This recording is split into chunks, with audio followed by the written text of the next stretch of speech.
And so it's my little sort of experience that week with the artists that I've spoken to, and a little bit of inspiration that I've pulled out of the interview, right? Mhm. Um, and but it usually has sort of a theme, like one was on, creating your own luck kind of thing. And so I'm really having a Yeah. lot of fun with it, and I wanted to mention that because I haven't talked about it before, and it's my own little creative endeavor that is going on, and I have some other irons in the fire, but I can't talk about those yet. So I know. you know, we It's have to very build. exciting stuff, We'll but build that's some all. buzz. We'll build some buzz, and everybody will be wondering what is she talking about.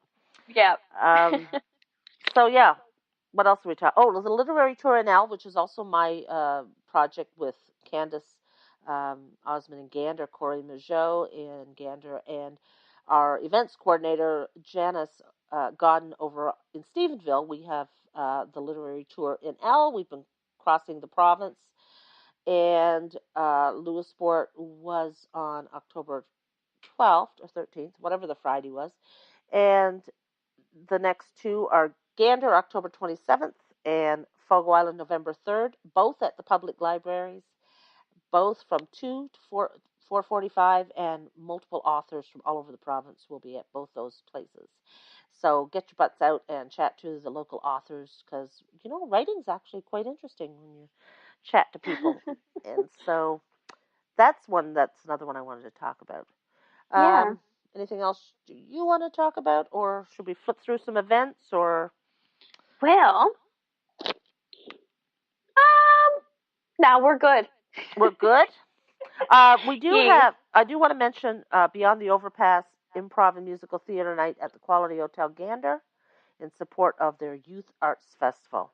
It's Mhm. October 27th of 2018. October 27th at the Quality Hotel, 7 p.m. Very talented kids will be doing musical theater um, performances, just singing a song from a musical theater show and doing some improv. It's a riot. It's so funny. The kids are brilliant. I can't even explain the talent that some of these kids have. Like, it's amazing. They're kids. They're young people. They're teenagers and younger, and they just sing and perform like professionals. And so get yourself out there, donation only at the door, and sit down and enjoy, a couple hours of really good entertainment on October 27th, Saturday night. So, Oh, perfect Saturday night right? entertainment.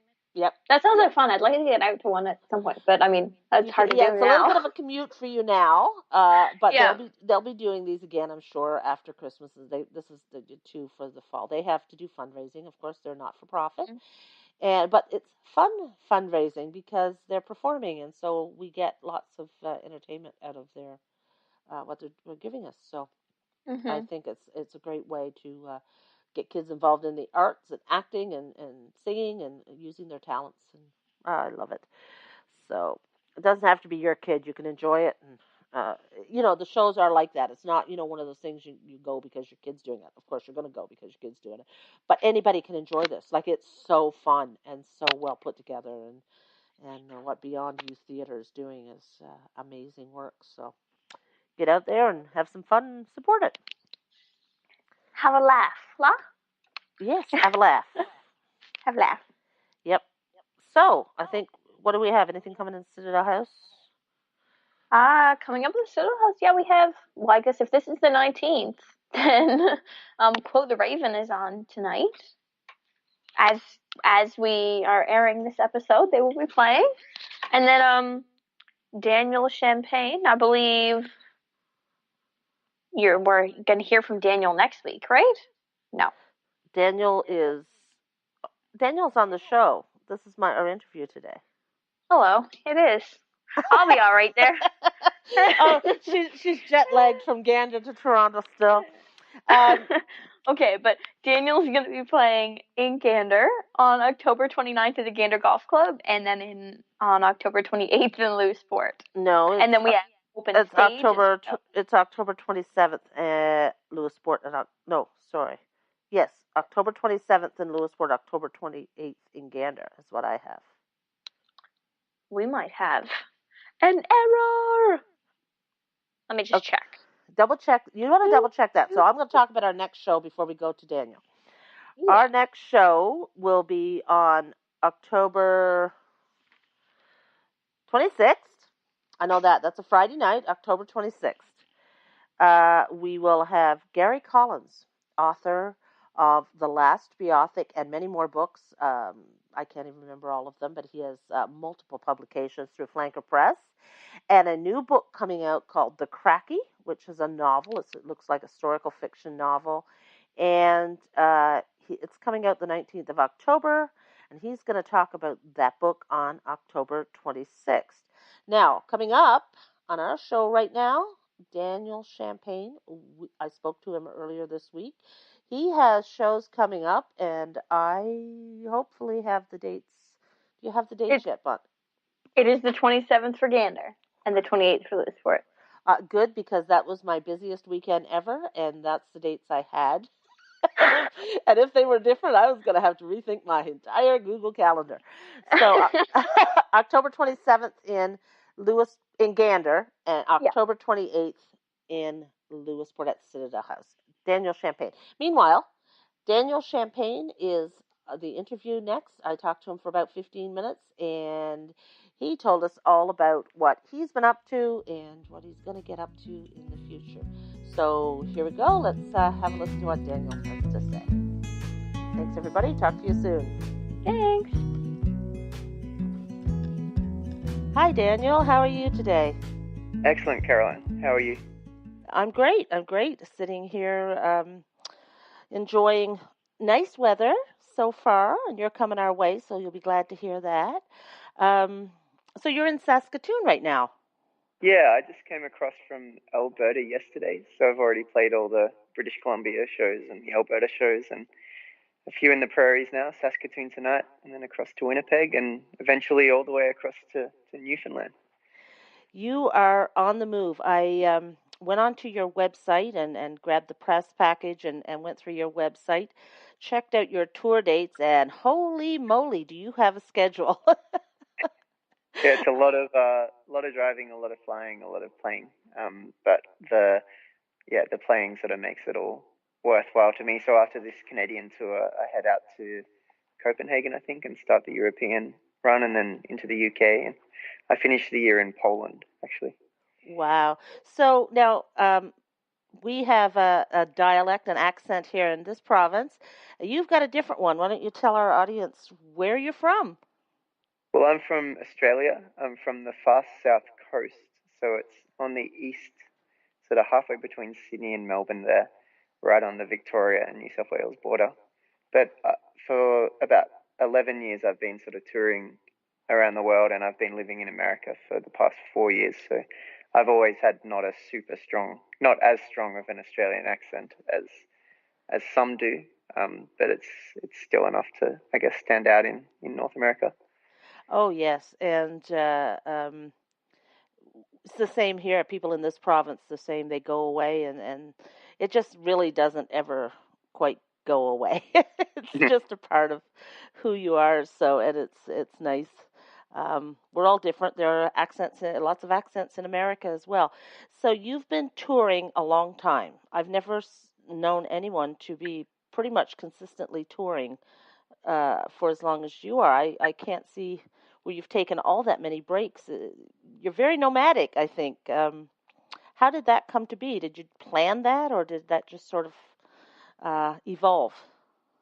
No, I mean, I guess it just evolved over time. So I guess when I was 18, 19, 20 and first started touring, it was just kind of saying yes to every gig, because you didn't really know when the next one was coming. And so you'd end up playing a few gigs and having a bit of break because you couldn't get work and all that. And I guess that kind of need or want to keep going sort of over the years as more works come up, it's just kind of meant that, more countries open up for me to play in. And so now it's like when I finish in North America, I go to Europe, and then I go to Australia, and then I go to Asia. But yeah, it's just meant that if I'm lucky that I like to play every night, and that there's the option for me to do that. I don't know if it will be like that forever, but certainly, this year and last year have been lots and lots of shows. This year will actually close out at, I think, just under 300 shows for the year. And you do that every year? Is that pretty much This will what? be this will be more than before, I think. Because you've been here before, not that long ago, because I was at your show in Lewisport, and you're coming back. So you've certainly been all over the place, going full Yeah, circle now. I will Um, have actually, a little over a year ago, I'd never been to Newfoundland, but then I guess August last year I came there for the first time to play at the Newfoundland and Labrador Folk Festival in St. John's. And that was my first time there, and of course I got to go out and play in Lewisport at the Seated Little House for the first time, and then up to Corner Brook. And then I came back in the winter, which is when I saw you in Lewisport, which was a totally different experience from the summer. And now, yeah, I'm coming back once again this year. So it's really cool to have not been there before, about 13 or 14 months ago, to have be coming back for a third time. yeah, we're certainly happy that you're coming back. So with all this traveling, I mean, that's not all you do. Obviously, you've written songs, you've recorded albums. Where do you find time to do all that? That's a really good question. I mean, this year there hasn't been a lot of time to sort of create and do the other side of my art. But it's something I've definitely got to kind of focus on and make more time for in next year and the year after, because it is hard. Touring, you get to collect a lot of ideas, and you get inspiration from different people and different places. But for me, I don't know, I can't speak for every artist, but for me, I sort of need more than a few days to really hook into a song. So that's certainly something that maybe has been a little bit compromised this year, and I need to sort of look into. So does the road inspire your work at all, though? Do you use your experiences in your songs, or is it more of when you're settled down and able to get in your head a little more that you find that inspiration? No, absolutely. Like I'm inspired by places I get to and the people that I meet there. And so I guess when I'm touring, I'm maybe not creating full songs, but I'm always gathering stories and gathering characters, and gathering musical ideas that you might be working on at soundcheck or backstage or at the airport.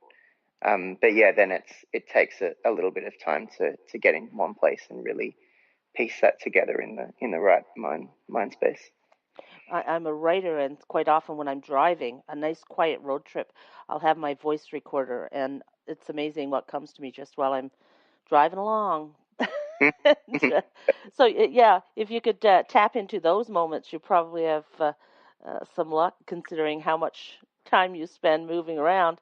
Um, Want to move in a little bit now to your performance. I have seen a show, and it's certainly I can't explain your performance, your music myself. I try to tell people you've got to come to this show, and I can't. How do you explain what you do? I mean, you're a guitar player. You're absolutely fantastic, and you write songs, you sing, you do an amazing performance, percussive guitar. How do you explain it? How did that evolve? How did the Daniel Champagne show come to be? Well, first of all, I'm very bad at explaining it, but I'll try. Um, yeah, I guess basically I'm a singer-songwriter guitar player, but the guitar playing has more of the edge in that percussive sort of experimental open tuning, strange technique style. But there's kind of two parts to the show, because there is a section of the show that is more just kind of just softer songs, either strumming or finger picking, and then that kind of wild, strange guitar stuff comes out and weaves its way throughout the set. Yes, it does, and it's very. I can't even. I don't have the words. I'm supposed to be a writer. I guess maybe I'll find the words. I have to write an article as well. Um, but it is um, very unique performance, and very very good. And it's. I hope people listen to this and make it out to a show, because they'd be doing themselves a favor. So I noticed as I was going through your website, and I also see social media posts. You must have a crackerjack management team, and I